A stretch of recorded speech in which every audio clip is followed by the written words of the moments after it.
नमस्कार प्यारे साथियों, आप सभी का एक बार फिर से स्वागत है आपके अपने ही YouTube channel Tube Study Any Time में। और आज के इस वीडियो में जो हम लोग बात करने वाले हैं वो बिहार बोर्ड के 25 ऐसे सामाजिक विज्ञान के क्वेश्चन के बारे में बात करने वाले हैं, जिसको अगर आप सभी लोग कर लेते हैं अंत तक, तो उम्मीद इतना दिलाते हैं आप सभी लोगों को कि आज के इस वीडियो से आप सभी लोगों का 2 या 3 नंबर ऐसा होगा जो कि आपके बोर्ड के लिए जो है बहुत ही महत्वपूर्ण होगा।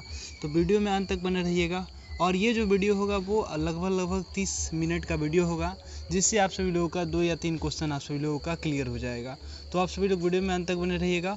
और चैनल पे नए हैं तो चैनल को सब्सक्राइब करके बेल आइकन को प्रेस कर लीजिएगा। तो एक बार सभी लोग वीडियो को शेयर कर दीजिए सभी लोग, और एक बार ऑडियो और वीडियो जो है आप सभी लोग एक बार कंफर्म कर दीजिए कि मेरा ऑडियो वीडियो आप सभी लोगों के पास क्लियर जा रहा है कि नहीं। और जल्दी से आप सभी लोग शेयर करिए। और जो लोग चैनल पे नए हैं वो लोग चैनल को सब्सक्राइब कर लीजिए, क्योंकि यहाँ पे इसी प्रकार का वीडियो आप सभी लोगों को मिलते रहेगा। सभी लोग जल्दी से इसको करिए, उसके बाद हम लोग क्लास की शुरुआत करते हैं। जल्दी से सभी लोग शेयर कर दीजिए, जल्दी से सभी लोग शेयर कर दीजिए। सभी शेयर नहीं, एक बार शेयर करेंगे। और ये जो वीडियो होगा ये सामाजिक विज्ञान का वीडियो है, जिससे आप सभी लोगों का लगभग जो है 3 या 4 जो ऑब्जेक्टिव क्वेश्चन है जो कि यहाँ से पक्का होने वाला है और आपके एग्ज़ाम में डायरेक्ट लड़ेगा इस वीडियो से। तो चलिए हम लोग वीडियो की शुरुआत करते हैं। उससे पहले आप सभी लोग एक बार जल्दी से लाइक करिए। सभी लोग सभी शेयर नहीं, एक बार जल्दी से लाइक करेंगे और एक बार वीडियो को जल्दी से शेयर करेंगे। चलिए यहाँ पे पहला क्वेश्चन क्या पूछा जा रहा है, यहाँ पे देखिएगा। पहला क्वेश्चन क्या पूछा जा रहा है, यहाँ पे क्वेश्चन देखिएगा कि विश्व में सर्वप्रथम जो है मुद्रण की शुरुआत कहाँ हुई थी। तो ये क्वेश्चन कई बार बिहार बोर्ड रिपीट किया गया है। बिहार बोर्ड के द्वारा इस क्वेश्चन को कई बार रिपीट किया गया है कि विश्व में सर्वप्रथम मुद्रण की जो शुरुआत की गई थी वो कहाँ की गई थी, चीन में की गई थी। आप सभी लोगों को याद रखना है। ऑप्शन सी करेक्ट आंसर हो जाएंगे। चलिए अगला क्वेश्चन देख लेते हैं। अगला क्वेश्चन ये भी मोस्ट इंपॉर्टेंट क्वेश्चन है और आप सभी लोग इसको देखिएगा, ये बार बार ये क्वेश्चन रिपीट करता है। सभी सेट से नहीं, एक बार देखेंगे क्वेश्चन बैंक खोल करके कि मेजनी का संबंध किस संगठन से था। सभी लोगों को आंसर का पता हो तो आंसर देने का प्रयास करेंगे कि मेजनी का जो संबंध था वो किस संगठन से था। ये क्वेश्चन आप सभी लोगों से पूछा जा रहा है कि जो मेजनी था उसका संबंध जो था वो किस संगठन से था। ये क्वेश्चन आप सभी लोगों से पूछा जा रहा है। तो आप सभी लोगों को याद रखना है, जो कार्बोनेरी संगठन जो था, जो गुप्त संगठन था, उससे उसका संबंध था। और इसकी अगर पूछा जाए कि कार्बोनेरी का स्थापना संगठन जो था उसका स्थापना कब हुआ था, तो 1810 ईस्वी में कार्बोनेरी का स्थापना हुआ था। आप सभी लोगों को याद रखना है। जो आपका मेजनी जो था वो 2 संस्था का गठन किया था। कितने संस्था का गठन किया था, तो 2 संस्था का गठन किया था। पहला जो था यंग यूरोप जो संस्था था और दूसरा इसका संस्था जो था यंग इटली था। ठीक है, ये 2 संस्था का गठन करता है। यंग इटली की स्थापना करता है। ठीक है, ये 2 संस्थाएं थी जो कि मेजनी के द्वारा जो है ये क्या किया था, तो इसका स्थापना किया गया था। और मेजनी का जो संबंध था वो किस संगठन से था, तो कार्बोनेरी से था। और इस कार्बोनेरी जो था उसका स्थापना कब हुआ था, तो 1810 ईस्वी में इसकी स्थापना हुई थी। आप सभी लोगों को याद रखना है। फ़ोन आ गई थी जिसकी वजह से आप सभी लोगों का थोड़ा सा यहाँ पे कट गया था। फिर से हम स्टार्ट कर चुके हैं, तो आप सभी लोग एक बार लाइव में जल्दी से ज्वाइन कर लीजिएगा। और आप सभी लोगों के पास तो ऐसे कटा नहीं होगा क्योंकि वीडियो को पॉज कर दिया गया था। तो यहाँ पे देखिए ये तीसरा नंबर क्वेश्चन क्या कह रहा है कि यहाँ पे क्वेश्चन पूछा जा रहा है कि बिस्मार्क जो था वो निम्न में से क्या था। ये क्वेश्चन आप सभी लोगों से पूछा जा रहा है, जो बिस्मार्क था वो निम्न में से क्या था, या कवि था, या नाटककार था, ये संगीतज्ञ था, या आपको जो है ये आपको याद रखना है, जो बिस्मार्क था वो आपका क्या था, तो एक प्रकार का कूटनीतिज्ञ था। आप सभी लोगों को याद रखना है। चलिए अगला क्वेश्चन देख लेते हैं। अगला क्वेश्चन भी मोस्ट इंपॉर्टेंट क्वेश्चन है। यहाँ पे ये क्वेश्चन सभी शेर से नहीं बताएंगे कि नरोत्तम सिन्हानुग जो थे वो कहाँ के शासक थे। तो आप सभी लोगों को याद रखना है, जो नरोत्तम सिन्हानुग जो थे वो कहाँ के शासक थे, तो कंबोडिया के शासक थे। अगर पूछा जाए कि अंकोर वाट का मंदिर कहाँ स्थित है, तो अंकोर वाट का जो मंदिर है वो कहाँ स्थित है, तो कंबोडिया में स्थित है। अगर अंकोर वाट मंदिर की स्थापना किसके द्वारा कराया गया था, तो आप सभी लोग को याद रखना है, सूर्यवर्मन द्वितीय के द्वारा जो है अंकोर वाट मंदिर का स्थापना कराया गया था। आप सभी लोग को याद रखना है। चलिए अगला क्वेश्चन देख लेते हैं। यहाँ पे क्वेश्चन पूछा जा रहा है कि जो दास कैपिटल है, दास कैपिटल की रचना किसके द्वारा की गई थी। दास कैपिटल की रचना किसने की थी या किस किसकी रचना है? तो आप सभी लोगों को याद रखना है जो दास कैपिटल है वो आपको कार्ल मार्क्स के द्वारा लिखा गया है। और आप सभी लोगों को याद रखना है जो ये पब्लिश किया गया था, जो दास कैपिटल पुस्तक जो है उसकी रचना आपको बताना है। तो आपको जो दास कैपिटल है उसको 1867 ईस्वी में लिखा गया था, उसको पब्लिश किया गया था।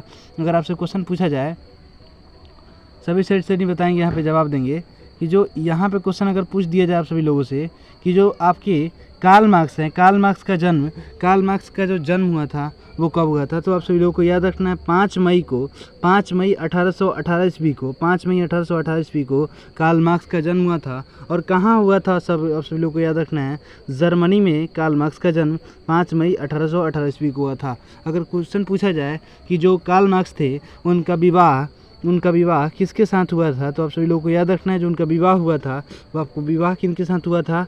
तो इनकी जो है बचपन की साथी जो थी जेनी थी, उनके साथ इनका विवाह हुआ था। आप सभी लोगों को याद रखना है। अगर पूछा जाए क्वेश्चन कि कार्ल मार्क्स का मृत्यु कब हुआ था, तो 1883 ईस्वी में कार्ल मार्क्स का मृत्यु हुआ था। चलिए यहाँ से जितने भी क्वेश्चन बनने वाले थे आप सभी लोगों को बता दिए। अगला क्वेश्चन देख लेते हैं। अगला क्वेश्चन, आप सभी लोग वीडियो में अंत तक बने रहिएगा, और क्लास अंत तक देखिएगा सभी लोग, क्योंकि यहाँ से आप सभी लोगों का जो है यहाँ पे ये भी क्वेश्चन मोस्ट इंपॉर्टेंट क्वेश्चन है कि रक्त एवं लौह की नीति का अवलंबन किसके द्वारा किया गया था?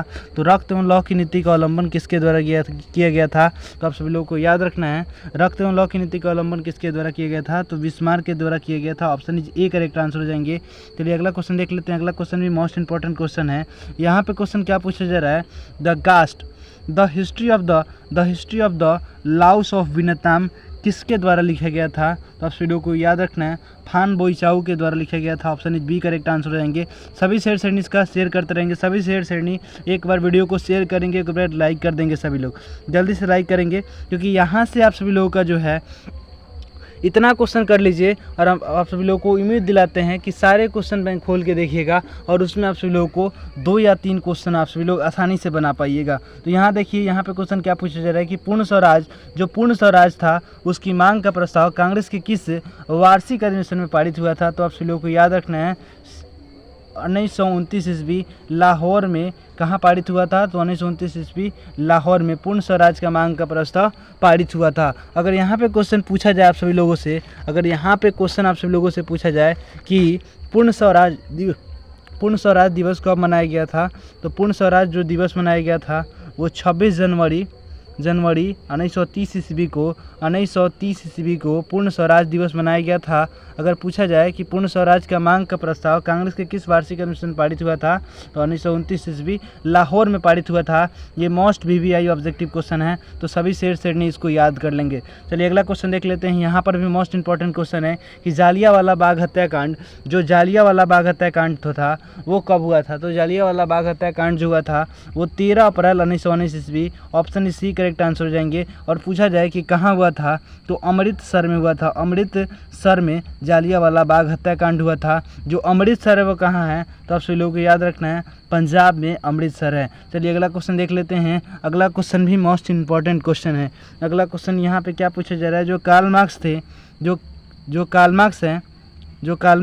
मार्क्स का जन्म कहाँ हुआ था? तो आप सभी लोगों को याद रखना है जो कार्ल मार्क्स थे उनका जन्म कहाँ हुआ था? तो जर्मनी में हुआ था। यहाँ पे आप सभी लोगों को सारा बता दिए हैं कि जर्मनी में कार्ल मार्क्स का जन्म हुआ था। और कब हुआ था? तो 5 मई 1818 ईस्वी को कार्ल मार्क्स का जन्म हुआ था। आप सभी लोगों को याद रखना है। चलिए अगला क्वेश्चन देख लेते हैं। यहाँ पे क्वेश्चन क्या पूछा जा रहा है कि बिहार की पहली रेल लाइन निम्नलिखित में से कौन थी? बिहार की पहली रेल लाइन जो थी वो निम्नलिखित में से कौन थी? तो आप सभी लोगों को याद रखना है ईस्ट इंडिया रेलवे जो थी वो बिहार की पहली रेल लाइन थी। अगर पूछा जाए ईस्ट इंडिया कंपनी भारत कब आया था? तो आप सभी लोगों को याद रखना है 1600 ईस्वी में ईस्ट इंडिया कंपनी भारत आया था। यहाँ पे देखिए ये क्वेश्चन क्या पूछा जा रहा है कि कोयला जो है वो किस प्रकार का संसाधन है। तो आप सभी लोगों को याद रखना है जो कोयला है वो किस प्रकार का संसाधन है? तो अनवीकरणीय संसाधन है। ऑप्शन ए करेक्ट आंसर हो जाएंगे। यहाँ पे आप सभी लोगों को याद रखना है जो कोयला है वो किस प्रकार का संसाधन है? तो अनवीकरणीय संसाधन है। यहाँ पे देखिएगा कि चिपको चिपको आंदोलन जो है वो किस प्रांत में हुआ था, तो आप सभी लोगों को याद रखना है जो चिपको आंदोलन जो हुआ था वो किस प्रांत में हुआ था, तो आप सभी लोगों को याद रखना है 1973 ईस्वी में उत्तराखंड के चमोली जिला से पेड़ की रक्षा के लिए चिपको आंदोलन की शुरुआत की गई थी। और इस पूरे आंदोलन का नेतृत्व आपको किसके द्वारा किया गया था, तो सुंदरलाल बहुगुणे के द्वारा किया गया था। अगला क्वेश्चन यहाँ पे क्या पूछा जा रहा है कि जो सोपानी कृषि है वो किस राज्य में प्रचलित है, जो सोपानी कृषि है वो किस राज्य में प्रचलित है, तो आप सभी लोगों को याद रखना है जो उत्तराखंड है, उत्तराखंड में आपको क्या है तो सोपानी कृषि प्रचलित है। तो सोपानी कृषि आखिर होता क्या है, तो सीढ़ीनुमा खेती, जो सोपानी कृषि जो होता है वो सीढ़ीनुमा खेती होता है, जो कि पहाड़ियों में किए जाने वाली कृषि है, जो पहाड़ी में किए जाने वाली कृषि है, आप सभी लोगों को याद रखना है। चलिए अगला क्वेश्चन देख लेते हैं। यहाँ पे 15 नंबर क्वेश्चन क्या पूछा जा रहा है, लास्ट ही क्वेश्चन हुआ। चलिए यहाँ पे बिहार में रेलवे का एकमात्र मुख्यालय कहाँ है, तो आप सभी लोगों को याद रखना है बिहार में रेलवे का एकमात्र मुख्यालय जो है वो आपको कहाँ है, तो हाजीपुर में। Option is B correct answer हो जाएंगे। सभी शेर श्रेणी आंसर देते चलेंगे, यहाँ पे देखिए यहाँ से एक क्वेश्चन जरूर बनेगा, यहाँ से भी एक क्वेश्चन जरूर बनेगा कि खरीफ फसल या रबी फसल के निम्नलिखित में से कौन खरीफ फसल है या रबी फसल से एक क्वेश्चन बनता है। तो यहाँ पे खरीफ फसल के कुछ हम आपको उदाहरण दे देते हैं, जैसे कि धान हो गया, मक्का हो गया, मूंगफली हो गया, सोयाबीन हो गया, बाजरा हो गया। तो ये सभी क्या हैं, तो खरीफ फसल है, आप सभी लोगों को याद रखना है। तो यहाँ पे खरीफ फसल कौन से हो जाएंगे, तो यहाँ पे आपके खरीफ फसल कौन से हो जाएंगे, चावल हो जाएगा। कौन सा हो जाएगा बुआ, तो आप सभी लोगों का चावल हो जाएगा। ऑप्शन सी करेक्ट आंसर हो जाएंगे। यहाँ पे बाकी जितने भी गेहूँ हो गए, मटर हो गया, सरसों हो गया, तो ये सभी क्या हैं, तो रबी फसल है, आप सभी लोगों को याद रखना है। चलिए अगला क्वेश्चन देख लेते हैं। यहाँ पे क्वेश्चन क्या पूछा है, जो काली मृदा है, जो काली मिट्टी होती है उसका दूसरा नाम क्या है, तो काली मिट्टी का जो दूसरा नाम होता है वो कौन सा होता है, तो रेगुड़ मृदा होता है। क्या होता है, तो रेगुड़ मृदा होता है। अगला क्वेश्चन देख लेते हैं। यहाँ पे क्वेश्चन क्या पूछा जा रहा है, सीमेंट जो उद्योग होता है वो सबसे प्रमुख कच्चा माल उसका क्या होता है, तो आप सभी लोगों को याद रखना है जो सीमेंट उद्योग जो होता है उसमें सबसे जो कच्चा माल जो होता है, प्रमुख कच्चा जो माल होता है वो कौन सा होता है, जो चूना पत्थर होता है वो उसका सीमेंट का कच्चा माल होता है, आप सभी लोग को याद रखना है। चलिए 60 से 65% के बीच में जो है आपको क्या होता है, तो चूना पत्थर होता है सीमेंट पे। चलिए अगला क्वेश्चन देख लेते हैं। यहाँ पे क्वेश्चन क्या पूछा जा रहा है कि भारत के किस स्थान पर पहला परमाणु ऊर्जा केंद्र स्थापित किया गया था, तो आपको याद रखना है जो तारापुर में पहला परमाणु ऊर्जा केंद्र स्थापित किया गया था, आप सभी लोगों को याद रखना है। चलिए अगला क्वेश्चन देख लेते हैं। यहाँ पे 19 नंबर क्वेश्चन हो गया। यहाँ पे 20 नंबर क्वेश्चन को देखते हैं। 20 नंबर क्वेश्चन क्या है कि निम्नलिखित में कौन जानवर केवल भारत में ही पाया जाता है, तो आप सभी लोगों को याद रखना है केवल भारत में पाए जाने वाले जो जानवर हैं, जो जीव हैं, वो आपके क्या हो जाएंगे, जो मछली है वो आपका घड़ियाल हो जाएगा। यहाँ पे डॉल्फिन नहीं होगा, क्योंकि डॉल्फिन जो है भारत को छोड़ करके अन्य देश में भी पाए जाते हैं। भारत के साथ साथ पाकिस्तान, बांग्लादेश, ये सभी क्षेत्र में वो क्या होते हैं, तो पाए जाते हैं, आप सभी लोगों को याद रखना है। चलिए अगला क्वेश्चन देख लेते हैं। यहाँ पे क्वेश्चन क्या पूछा जा रहा है कि जो पंचायती राज व्यवस्था है वो सर्वप्रथम भारत के किस राज्य से शुरुआत की गई थी, तो आप सभी लोगों को याद रखना है जो पंचायती राज व्यवस्था है वो आपको याद रखना है राजस्थान से शुरुआत की गई थी। और आपको कब की गई थी, तो आप सभी लोगों को याद रखना है 1959 ईस्वी में बलवंत राय मेहता के समिति के सिफारिश के बाद पंचायती राज व्यवस्था की शुरुआत की गई थी, आप सभी लोगों को याद रखना है। जो राजस्थान वाला क्षेत्र है वहाँ पे इसकी शुरुआत की गई थी 1959 ईस्वी में, 2 अक्टूबर 1959 ईस्वी की इसकी शुरुआत की गई थी। यहाँ पे देखिएगा, यहाँ पे भी ये मोस्ट इम्पॉर्टेंट क्वेश्चन है कि बिहार में कितनी आबादी पर पंचायत समिति के एक सदस्य को चुनने जाने की प्रावधान होता है, तो 5000 अगर सदस्य हैं तो एक पंचायत समिति के सदस्य चुने जाने का यहाँ पे प्रावधान है। ऑप्शन ए करेक्ट आंसर हो जाएंगे। चलिए अगला क्वेश्चन देख लेते हैं। अगला क्वेश्चन भी मोस्ट इंपॉर्टेंट क्वेश्चन है। यहाँ पे देखिएगा 23 नंबर क्वेश्चन क्या पूछा जा रहा है। यहाँ पे ये भी मोस्ट इंपॉर्टेंट क्वेश्चन है और ये बिहार बोर्ड कई बार इस क्वेश्चन को रिपीट किया गया है। देखिए, इंग्लैंड में महिलाओं और पुरुषों को मताधिकार किस वर्ष प्राप्त किया गया था, तो 1918 ईस्वी में इंग्लैंड में स्त्री और पुरुषों को वोट देने का अधिकार प्रदान कर दिया गया था। आप सभी लोगों को याद रखना है। चलिए अगला क्वेश्चन देख लेते हैं। अगला क्वेश्चन आपके स्क्रीन पे ये रहा। यहाँ पे क्वेश्चन क्या पूछा जाता है, पंचायत सचिव होते हैं, जो ग्राम पंचायत का सचिव कौन होता है? तो ग्राम पंचायत का जो सचिव होता है वो कौन होता है? तो पंचायत सचिव होता है। ठीक है, ग्राम पंचायत का सचिव कौन होता है? तो पंचायत सचिव होता है। चलिए अगला क्वेश्चन देख लेते हैं। अगला क्वेश्चन 25 नंबर क्वेश्चन है कि यहाँ पे देखिए, राजनीतिक दल, जो राजनीतिक दल है, दलों का गठन सर्वप्रथम किस देश में हुआ था? तो ब्रिटेन में हुआ था। ऑप्शन ए करेक्ट आंसर हो जाएंगे। अगर पूछा जाए कि राजनीतिक दल का प्राण, जो लोकतंत्र का प्राण किसको कहते हैं? तो लोकतंत्र का प्राण हम लोग किसको कहते हैं? तो राजनीतिक दल को कहते हैं। चलिए यहाँ तक ही रहने देते हैं। और आज वीडियो थोड़ा सा अच्छी से नहीं बन पाया है क्योंकि रात में इसको शूट कर रहे हैं और थोड़ा सा जो है घर पे काम है था, उसकी वजह से थोड़ा सा दिक्कत हो गया है। तो आप सभी लोग अंत तक बने रहिएगा और वीडियो हम लोग यहीं पे अंत करते हैं। तो मिलते हैं नेक्स्ट वीडियो में, तब तक के लिए जय हिंद, जय भारत।